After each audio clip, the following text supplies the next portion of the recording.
कभी कभी कानाफूसी हकीकत बन जाती है और इस कानाफूसी पर यदि आप ध्यान नहीं देते हैं या इसको अन्यथा में ले लेते हैं तो आपको घाटा भी हो सकता है।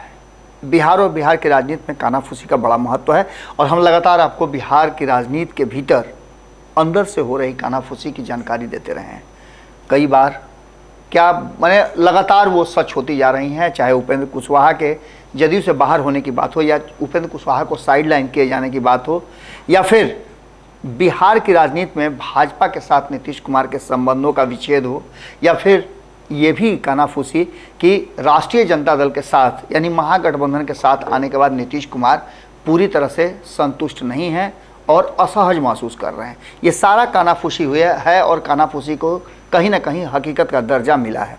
एक बार फिर से आपके सामने हम कानाफूसी लेकर के आए हैं और ये लगातार हम पिछले कई दिनों से जो खबर कर रहे हैं उस खबर का असर भी मान सकते हैं आप।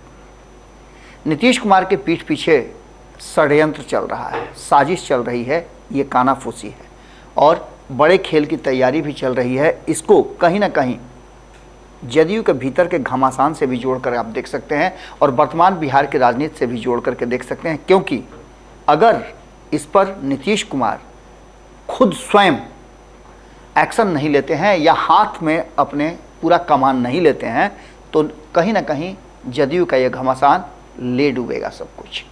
नीतीश कुमार को प्रधानमंत्री बनाने के लिए जहां एक तरफ बिहार के लोग अलग अलग राजनीतिक दल तैयारी शुरू कर रहे हैं, वहीं देश के भी कई हिस्सों से अब नीतीश कुमार की स्वीकार्यता समझ में आने लगी है। लेकिन यदि आपका घर ठीक नहीं हो तो आपको पड़ोस के लोग कितना मदद करेंगे। बिल्कुल इसी अंदाज में हम ये बात कह रहे हैं और इस बात को कहने के पीछे पहले आपको हम दो चीज़ें दिखाते हैं। पहला तो ये कि जदयू की कमेटी का गठन हुआ, राष्ट्रीय कमेटी और प्रदेश कमेटी। राष्ट्रीय कमेटी और प्रदेश कमेटी का एक ही दिन अनाउंसमेंट हो जाना कहीं ना कहीं ये दर्शाता है कि राष्ट्रीय कमेटी और राष्ट्रीय अध्यक्ष का दबदबा बहुत ज़्यादा है। नीति विरोधी अगर कहा जाए तो चर्चा होने लगी है कि ये फैसला था क्योंकि राष्ट्रीय कमेटी के भीतर दब करके रह गया है प्रदेश कमेटी। राष्ट्रीय कमेटी में एक अध्यक्ष एक उपाध्यक्ष बनाए जाने का मामला भी सामने आया था। तब संपादक नमन मिश्रा जी ने यह स्पष्ट किया था कि आखिर एक ही उपाध्यक्ष क्यों बनाया गया है और वो नीतीश कुमार के करीबियों में से क्यों। इसके पीछे का भी कारण था और इसके साथ साथ एक चर्चा और जोड़ना जरूरी है कि आपने सुना होगा कि जब लालू प्रसाद सिंगापुर किडनी का ऑपरेशन कराने जा रहे थे, उनके राष्ट्रीय कार्यकारिणी की बैठक चल रही थी दिल्ली में, तब उन्होंने दो फैसला सुनाया था। ये दोनों फैसला सुनाते समय भोला यादव ने कहा था कि सभी लोगों का समर्थन है कि नहीं है। इसमें दोनों महत्वपूर्ण फैसले थे। पहला फैसला था कि पार्टी के सिंबल को बदलने का अधिकार तेजस्वी यादव को होगा, वहीं पार्टी के नाम को बदलने का भी अधिकार तेजस्वी यादव को होगा।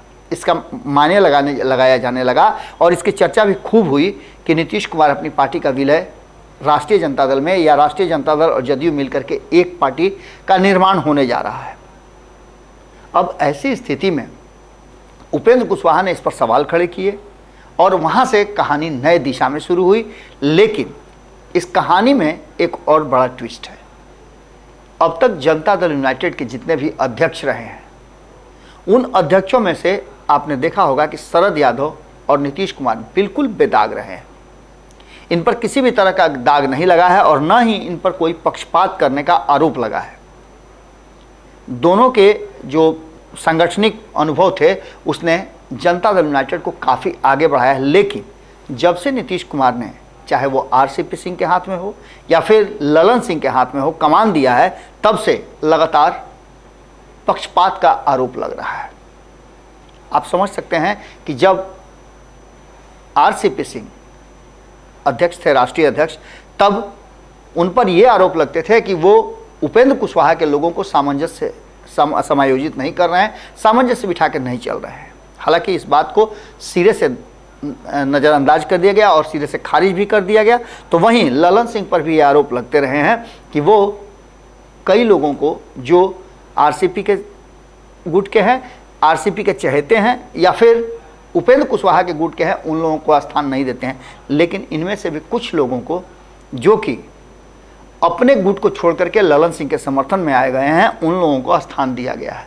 वही बातें अब कही जा रही है कि कहीं ना कहीं अब टारगेट पर अशोक चौधरी भी है। अशोक चौधरी हों या अन्य नेता हों, अशोक चौधरी की बात कर लें, विजय कुमार चौधरी की बात कर लें, श्रवण कुमार की बात कर लें, तो इन सब लोगों के जो चहेते हैं या जो इनके साथ, इनके संपर्क में, संसर्ग में हैं, उन लोगों को भी कमेटी से बाहर रखा गया है। इतना ही नहीं, कमेटी में प्रवक्ताओं की लिस्ट को भी अगर देखें आप, तो नीतीश कुमार जो एक तरफ ये कहते हैं कि वो महिला आरक्षण और महिलाओं को विशेष स्थान देने की बात करते हैं, उनको 33% आरक्षण दिए हुए हैं, कहीं 50% आरक्षण दिए हुए हैं, इसमें भी इनके प्रवक्ताओं की लिस्ट में से जो 3 से ज़्यादा होने चाहिए उसमें सिर्फ 2 महिलाओं को जगह दी गई है। कई महिला सदस्यों का नाम काटा गया है। इसके साथ साथ कमेटी में भी आप महिलाओं की संख्या नगण्य के बराबर देख सकते हैं, क्योंकि अगर ऐसा हुआ है तो निश्चित रूप से इसको फिर से रिवाइव करने की ज़रूरत महसूस हो रही है। पार्टी के भीतर इसको लेकर के घमासान भी चल रहा है, और एक तरफ जहां आपने देखा कि कमेटी बनने के बाद फिर से उसको रिव्यू किया गया और कुछ नाम जोड़े गए, ये साफ दर्शाता है कि नीतीश कुमार तक ये बातें नहीं पहुंच पा रही हैं और नीतीश कुमार को सही जानकारी नहीं दी जा रही है। हरिवंश का नाम नहीं होना, इसके बाद केसी त्यागी का नाम नहीं होना, कहीं ना कहीं इस बात की तरफ इशारा कर रहा है कि नीतीश कुमार के जो करीबी हैं, चाहते हैं, उन लोगों को धीरे धीरे पार्टी से बाहर का रास्ता दिखाया जा रहा है, और ये कहीं ना कहीं एक साजिश के तहत किया जा रहा है। अब देखना दिलचस्प होगा कि नीतीश कुमार तक लगातार ये बातें पहुंचाई जा रही हैं। प्रवक्ताओं की लिस्ट में आपने देखा होगा कि निखिल मंडल बहुत मुखर होकर के बात रखते थे, राजीव रंजन जो लगातार पार्टी के फोरम में आकर के या फिर मीडिया में पार्टी के जो स्टैंड है उसको बहुत बेहतरीन ढंग से रखते थे, तो फिर परिमल की बात कर लें तो वो भी राष्ट्रीय स्तर पर पार्टी को रखते थे। हालांकि अब बहुत सारे लोग पार्टी में नहीं हैं, कुछ राष्ट्रीय लोक जनता दल के साथ चले गए हैं, और बाकी के लोग में संजय सिंह का भी नाम बहुत तेज़ी से लिया जाता है। संजय सिंह भी मुखर होकर के अपनी बात रखते थे। इसमें और भी कई नाम हैं, महिलाओं में भी कई प्रवक्ता हुआ करती थी जो लगातार मुखर होकर के अपनी बातें रखा करती थी। जदयू से ज़्यादा आप राष्ट्रीय जनता दल में देख सकते हैं कि महिलाओं को विशेष स्थान दिया गया है। लेकिन अब जो एक कहानी नज़र आ रही है, वो कहानी कहीं ना कहीं इस बात की तरफ इशारा कर रही है कि नीतीश कुमार को भ्रम में रख करके या नीतीश कुमार तक पूरी जानकारी, आधी अधूरी जानकारी दे करके कहीं ना कहीं पार्टी का अहित किया जा रहा है। प्रदेश में एक अध्यक्ष के अलावे 20 उपाध्यक्ष बनाए गए हैं, 105 महासचिव बनाए गए हैं, 114 सचिव बनाए गए हैं। ये जैम्बो कमेटी बनी है, लेकिन इसमें भी महिलाओं का स्थान कम है। इसके साथ साथ आपको बता दें कि नीतीश कुमार की जो स्ट्रेटजी रही है, नीतीश कुमार जो जिस तरह से पार्टी को संचालित करते हैं, उसमें कहीं ना कहीं अब क्वेश्चन मार्क उठ रहे हैं। क्वेश्चन मार्क जहां आरसीपी सिंह पर उठते थे, वहीं अब ललन सिंह तो पूरी तरह से इस क्वेश्चन मार्क के घेरे में हैं। कई लोगों ने बातचीत के दौरान नाम नहीं बताने की शर्त पर ये नाराज़गी जाहिर की और बताया कि उन्होंने अपनी बातें नीतीश कुमार तक पहुंचा दी हैं। अब देखना दिलचस्प होगा कि जो हम लगातार कई दिनों से खबर कर रहे हैं कि जिस परिस्थिति में जनता दल यूनाइटेड है, उस परिस्थिति में नीतीश कुमार अगर अपने हाथ में पार्टी का कमान नहीं लेते हैं तो पार्टी को बचाना और पार्टी के भीतर के घमासान को रोकना शायद मुश्किल हो जाएगा। और ऐसी स्थिति में 2024 के चुनाव से पहले ही एक बड़ा ट्विस्ट नज़र आएगा जदयू के भीतर। जुड़े रहिएगा भारत लाइव के साथ, खबरें लगातार जारी हैं। कानाफूसी कैसा लगा जरूर कमेंट बॉक्स में बताइएगा। बहुत बहुत धन्यवाद। अगर ये वीडियो पसंद आई और वह बिहार के राजनीति और बिहारियत से सरोकार रखेनी तो सब्सक्राइब बटन दबा के चैनल के सब्सक्राइब कर ली। ओजे एगो घंटी बा, ओकरा बटन दबा देला से कुल सटीक और मारक खबर रुआ मुफ्त में मिल जाई।